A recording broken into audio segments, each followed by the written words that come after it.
Hello guys and girls, my name is Mike, also known as Dirt Perfect on YouTube, and today on the Heavy Metal Learning channel we're going to discuss how to safely load a piece of heavy equipment onto a transport trailer.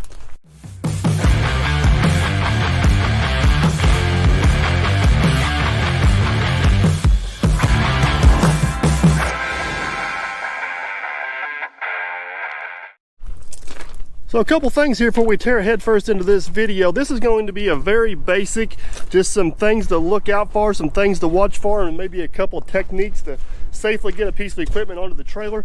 I personally think this is probably one of the most dangerous maneuvers you can make with a piece of heavy equipment, and it's often overlooked onto a job site, is actually loading it up to transporting it. Unfortunately, as you can see in this picture, I understand firsthand how dangerous that can be.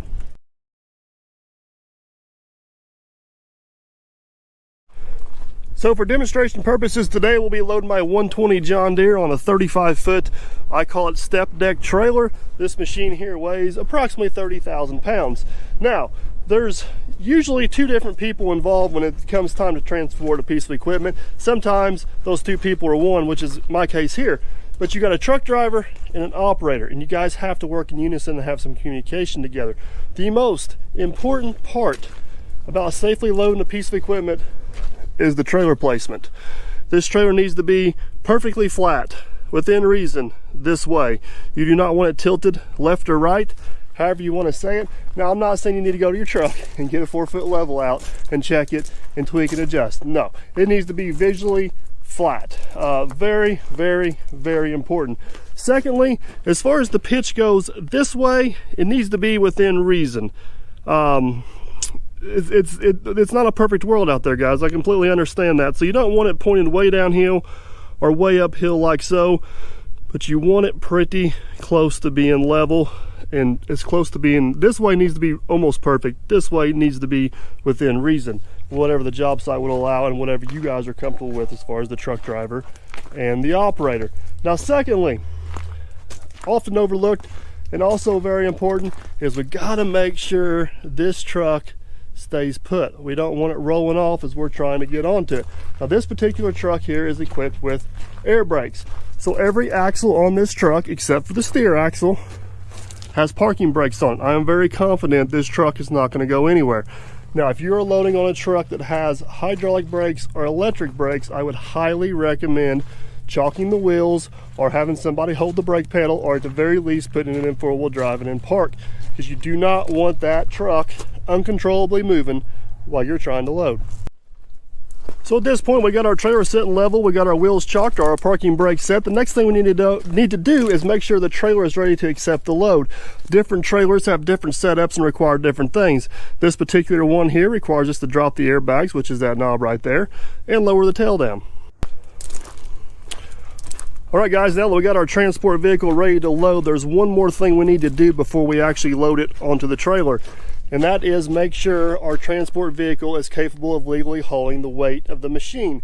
Now, this can vary greatly across the country, across the world. I'm not sure where you guys are at watching this, so the best thing I know to do is ask Google, because the last thing you want to do is have an equipment failure due to overloading or end up paying a hefty overload fine. So usually some quick math, a little bit of research, and in no time you'll know whether that thing will fit on this thing. All right, guys, we have hopped in the machine. The first thing I'm going to do is survey the landscape. If this was a busy road, we'd be watching for traffic, make sure somebody's got that blocked over there. We do have an overhead obstacle over here, is in a power line. You just kind of got to assess where you're loading and what obstacles you may have, and make sure everything's clear. Make sure you know which ways you can move and which ways you can't. For example, whenever I go on this trailer, I cannot swing that way. I will intersect that power line, so I will have to go that way. So we got our seatbelt on, we got our safety lever lowered. At this point, we're going to approach the trailer. So then we go to approach the trailer. What we do not want to do is come into it at an angle like so. I know my window's dirty and it's hard for you guys to see. Now, if you start up on this trailer, you want both of those tracks or both of those tires to reach at the same time. See how I'm skewed? That's very hard on the trailer, it's very hard on the equipment, and it's very hard to turn controlled once you go up. So you need to get yourself lined up pretty good, like so. Once we get ourselves lined up, we will very slowly start climbing on the trailer. Now on this particular machine here, I can get a visual on the front of my tracks and make sure I'm lined up. I can also do the same thing over there. I apologize, my windows are a little bit dirty. We are on an active job site. So as we crawl up on here, I'm gonna be doing that. Now, there is some equipment where you cannot see that wheel, you cannot see that track. At that point, I highly recommend a spotter, because you got inches to play with here and you don't want to be an inch off, because, well, you see in the picture at the beginning of this thing. So we're gonna crawl up in on here easy, and eventually you're gonna get to what we call the cam over point.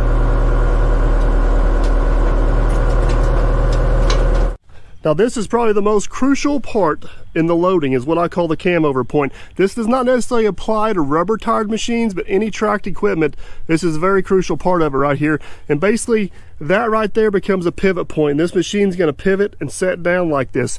What you don't wanna do is keep tracking in a hurry and get that cam over point back here. This machine will just kind of slam down on the trailer. It's hard on the machine, it's hard on the trailer, but most importantly, it makes it hard to control. And the last thing you want to do is sit there and start bouncing and bounce yourself right off the trailer. So once you get to this point, you kind of ease up on it and you will slowly feel the machine start setting down. And once it gets set down, you're almost home free.